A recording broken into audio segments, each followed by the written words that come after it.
Kyle stands in a long line at the local supermarket and looks down with a tired expression at the long paper receipt in his hand. Value-added tax, excise tax, and income tax have already been systematically taken from his hard-earned monthly salary. Looking at the total, Kyle feels like he has become the main sponsor of this grand and expensive party called the state. He hears on the television about billionaires buying entire private islands and naively thinks that they must just work very hard. Kyle, my friend, they do not work any harder than you. They simply exist in a completely parallel financial reality.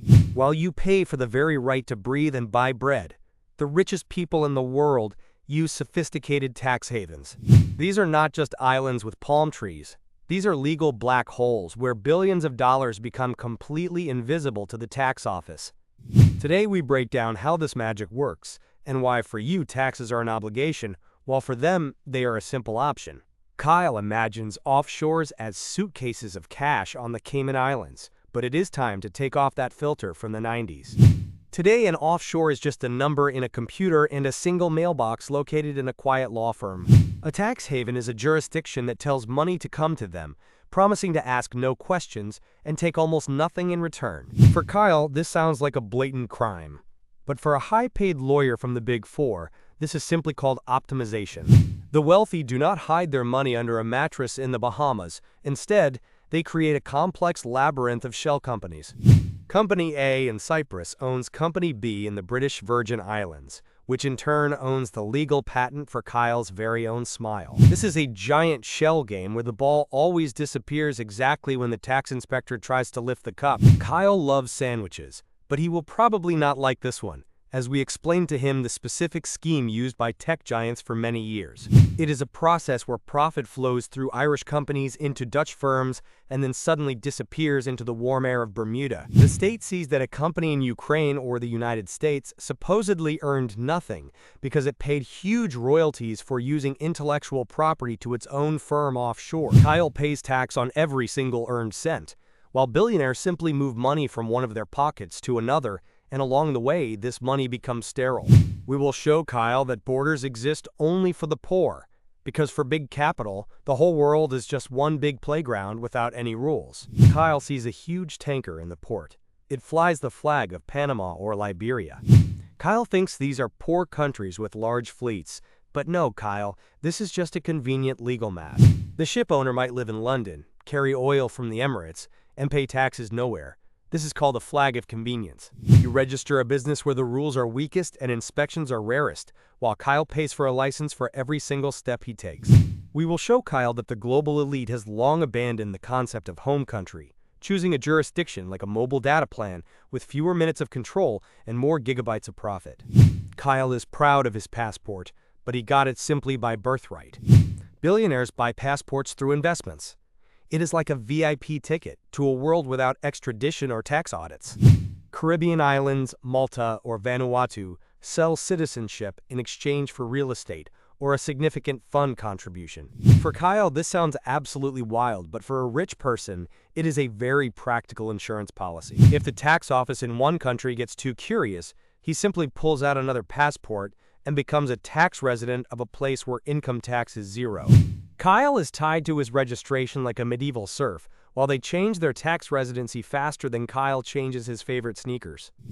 This is a global market of sovereignties, a place where the wealthy buyers are always right, and the rules are made to suit them.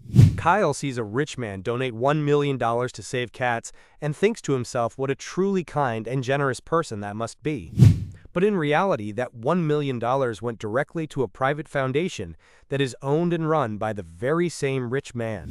The tax office sees the charity spending and writes off the taxes, while the money effectively stays within the control of the family. We will explain to Kyle the magic of trusts, which is when you legally no longer own your money but effectively control every single cent. You are technically poor on paper, yet you live in a massive castle owned by the fund and fly on a private jet owned by the trust. Kyle is trying to save for a simple down payment, while they have made it so that they officially own nothing but practically possess everything. This is the absolute peak of financial forensics. Kyle now remembers the loud and shocking global headlines about the famous Panama Papers. Thousands of powerful politicians, famous stars, and wealthy businessmen were suddenly caught at the center of a massive and public scandal. Kyle sincerely thought that everything would change after the scandal, and that the offshores would finally be closed for good. But a few years have passed, and what do we see? The havens simply changed their names and their geographical coordinates.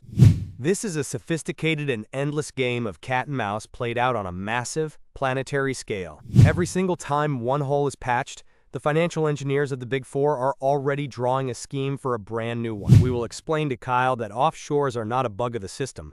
They are actually its most fundamental feature. The global economy is so saturated with this money that if it were suddenly pulled out, the real estate market in London or New York would crash. This catastrophic collapse would happen much faster than Kyle could even finish saying the single word: default. Kyle realized the fight against offshores is just a show for the voters, while real money loves silence and zero tax rates. Kyle asks, what about me? I do not have $1 billion to buy a private island or escape the system. Here we introduce the concept of tax arbitrage. Today, Kyle can escape the traditional trap by becoming a digital nomad. He works for a company in the United States, lives in Thailand, and is a tax resident in Georgia or Estonia.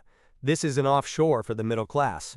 Kyle begins to realize that geography is destiny only for those people who do not know how to use the power of the internet. Instead of complaining about high taxes at home, Kyle learns to structure his life so that his labor brings profit to him and not to an official in a brand new Mercedes. This is a legal path where you become a citizen of the world, not just in words, but right there inside your banking app.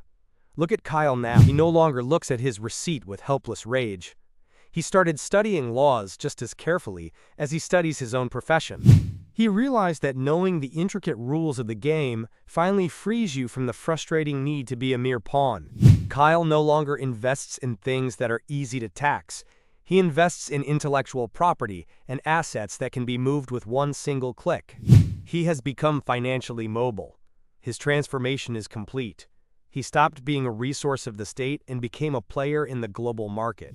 Kyle now knows that justice is not something simply given to you, but something you can provide for yourself through deep knowledge of the system. We are closing our financial detox. Now you know why the rich get richer. They are not smarter than you, they just play on a different field. Tax havens will continue to exist for as long as high taxes and incredibly complex laws exist in the world today. You can choose to continue to pay for everyone else, or you can finally start learning how money really works. Kyle has already chosen his own path, and now it is your turn. Thank you for being with us on this 16-minute journey.